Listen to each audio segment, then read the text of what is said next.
বর্তমানে অনেক মানুষই কোরবানির গোশত ৩ ভাগে ভাগ করেন না এবং গরিব মিসকিন ও আত্মীয়স্বজনদের দেন না। অধিকাংশ গোশত ফ্রিজে জমা করে রাখেন। এ বিষয়ে ইসলামের সঠিক দিক নির্দেশনা জানতে চাই। খুবই গুরুত্বপূর্ণ একটি প্রশ্ন। খুবই দুর্ভাগ্যের বিষয় যে আমাদের সমাজে আজকাল কোরবানিকারীদের মধ্যে অনেকেই এই কাজটি করেন। অর্থাৎ কোরবানির গোশতের পারলে পুরাটুকুই আর না হয় বেশিরভাগ অংশই তারা ফ্রিজে ঢুকিয়ে ফেলেন বা রেখে দেন। যাতে করে বেশ অনেকদিন তিনি এই কোরবানির গোশত দিয়ে তার সংসার চালাতে পারেন বা তার সংসারের প্রয়োজন মেটাতে পারেন। কোরবানি নামই যার কোরবানি, নামই যার ত্যাগ এবং স্যাক্রিফাইস, সেখানে আসলে গোশত স্তূপ করে নিজের ফ্রিজে রেখে দেওয়া বা বেশিরভাগ গোশত নিজে রেখে দেওয়া, নামকাওস্তে কিছু গরিবকে দেওয়া বা গরিবকে বিলকুল না দেওয়া, এটা কোরবানির যে মৌলিক উদ্দেশ্য আছে তার সাথে সঙ্গতিপূর্ণ নয়। এইজন্য বদভ্যাস ত্যাগ করা উচিত। কোরবানির ফজিলত এবং মাহাত্ম্য পেতে হলে শরিয়া আমাদেরকে যেভাবে নির্দেশনা দিয়েছে সেভাবে আমাদের আমল করা উচিত। আল্লাহ সুবহানাহু ওয়া তাআলা বলেছেন, ফাকুলু মিনহা ওয়াত'ইমুল কানি'a ওয়াল মু'তাররা। আল্লাহ বলেছেন, ফাকুলু মিনহা ওয়াত'ইমুল বাঈস আল ফাকির।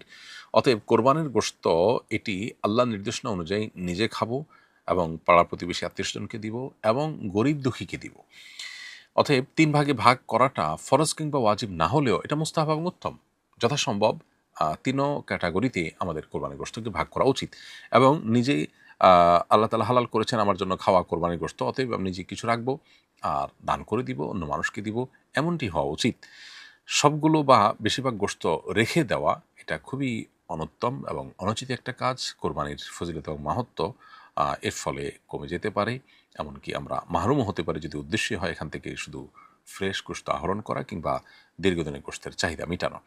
অতএব এই জায়গাটাতে আমাদের বড় ধরনের সংশোধনী আনা দরকার এবং কৃপণতা ছেড়ে মানুষকে দান করার ব্যাপারে আমাদের আরও বেশি উন্মুক্ত হস্ত হওয়া উচিত এবং আরও বেশি সচেষ্ট হওয়া উচিত। যদিও ৩ ভাগে ভাগ করা ফরজ নয়, কোরবানি আদায় হয়ে যাবে, কিন্তু আপনি যত বেশি স্যাক্রিফাইস করতে পারবেন কোরবানি তত বেশি ফজিলতপূর্ণ হবে, আল্লাহর কাছে তত বেশি সওয়াব আপনি পাবেন। অতএব গোশত আপনি মানুষকে দান করে দিবেন, নিজে কিছু রাখবেন এবং অন্যদেরকে কিছু খাওয়াবেন।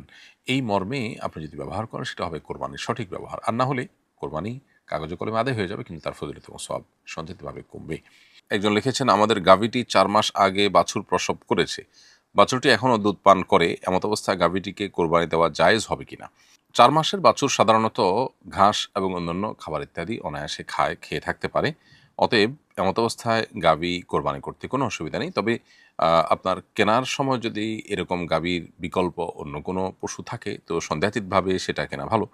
কিন্তু যদি আপনার কাছে এটাই অপশন থাকে সেক্ষেত্রে এটিকে কোরবানি করতে শরীয়ত দৃষ্টিকোণ থেকে কোনো অসুবিধা নেই। এরপরে প্রশ্ন হলো, আমার কোরবানি করার সামর্থ্য নেই, এমন কোনো আমল আছে কি যে আমল করলে কোরবানির সওয়াব হবে? উত্তর হলো, কোরবানির দিন চুল, নখ, গোঁফ ইত্যাদি কাটলেন আর জিলহজের চাঁদ ওঠা থেকে নিয়ে এটা থেকে বিরত থাকলেন। চাঁদ ওঠার পর থেকে না কেটে কোরবানির করলো সবাই, তারপরে আপনি কাটলেন।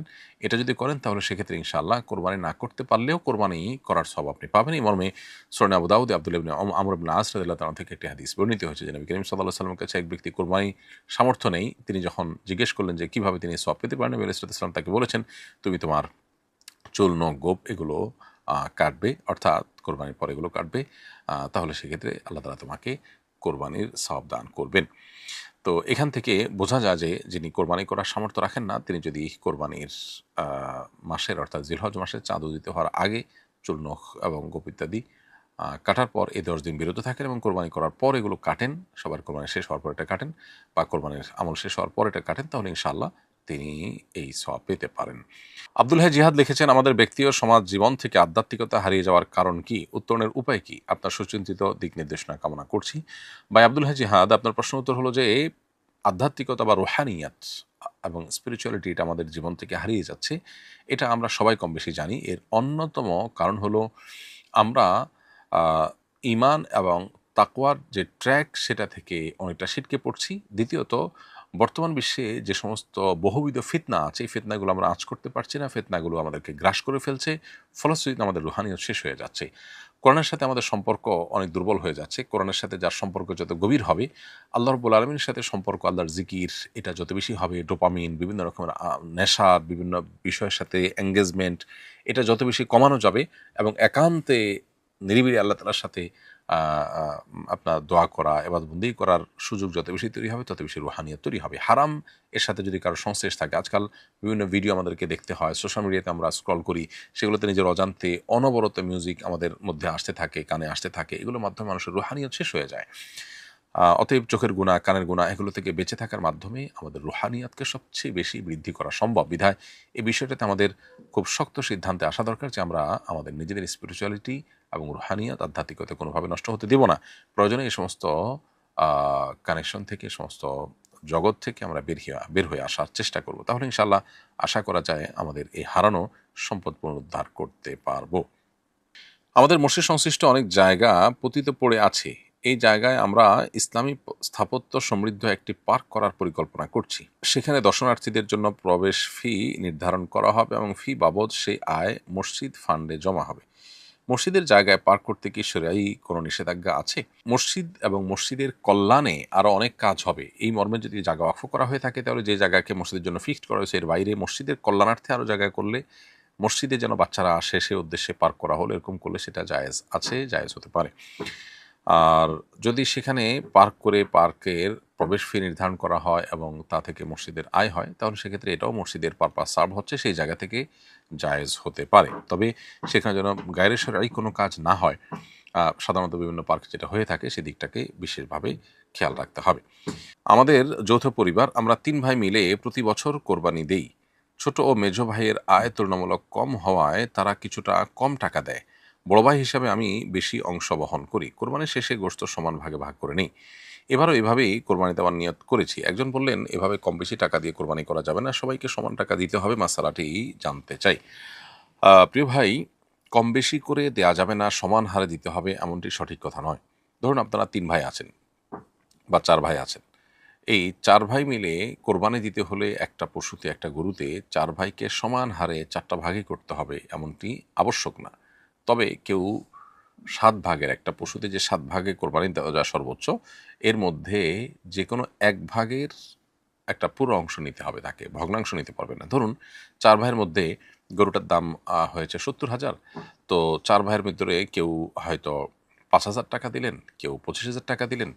এভাবে যদি দেন, অথবা কেউ ১৫ বা ১৬,০০০ টাকা দিলেন, এমনভাবে দিলেন যেটা দিয়ে আসলে পূর্ণাঙ্গ একটা শরিক হবে না 7 ভাগের। এরকম যদি হয় তাহলে সেক্ষেত্রে কোরবানি সহি হবে না।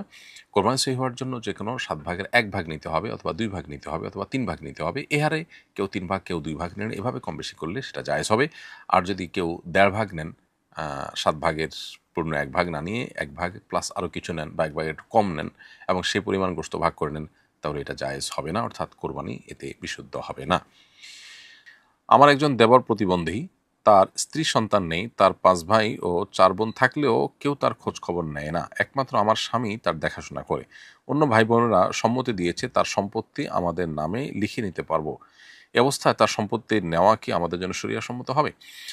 উত্তর হলো হ্যাঁ, অবশ্যই আপনি তার সম্পদ নিতে পারেন, কিন্তু ততটুকু যতটুকু তার ভরণ পোষণের জন্য দরকার হয়। দেখুন, ধরুন তার লালন পালনে একজন লোক রাখলে যে টাকা যেত, তার পেছনে যে পরিমাণ খরচ হয়, সেই পরিমাণ খরচ যদি আপনারা তার সম্পদ থেকে রাখেন তাহলে সেটা জায়েজ আছে।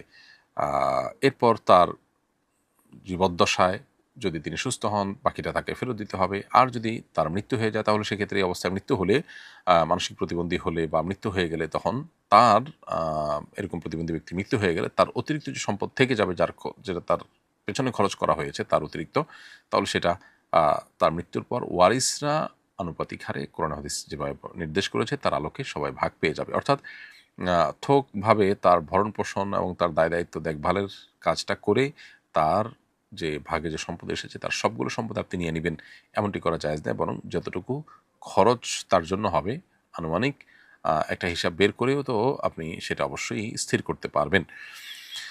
অতএব সেটুকু আপনি নিতে পারেন। হাসান তারিক লিখেছেন, আমার বাবার 1 বছরের রমাদানের ফিদিয়া দিতে হবে। সেটা কি আমার বোনকে দিতে পারবো? বোন বিধবা, 2 সন্তান নিয়ে খুব কষ্টে দিনতিপাত করছে। ভাই হাসান তারিক, আপনার প্রশ্ন উত্তর হলো যে ফিদিয়া তাদেরকে দেওয়া যায় যাদেরকে জাকাত দেওয়া যায়। আপনার বোন যেহেতু আপনার বাবার সন্তান, আর নিজের সন্তানকে যেহেতু জাকাত দেওয়া যায় না, অতএব তাকে ফিদিয়া হিসাবেও আপনার এই খাদ্য বা আপনার ফিদিয়ার অর্থের পরিমাণ দেওয়া যাবে না। অন্য কাউকে ও অন্য কোনো গরিবকে দিতে হবে।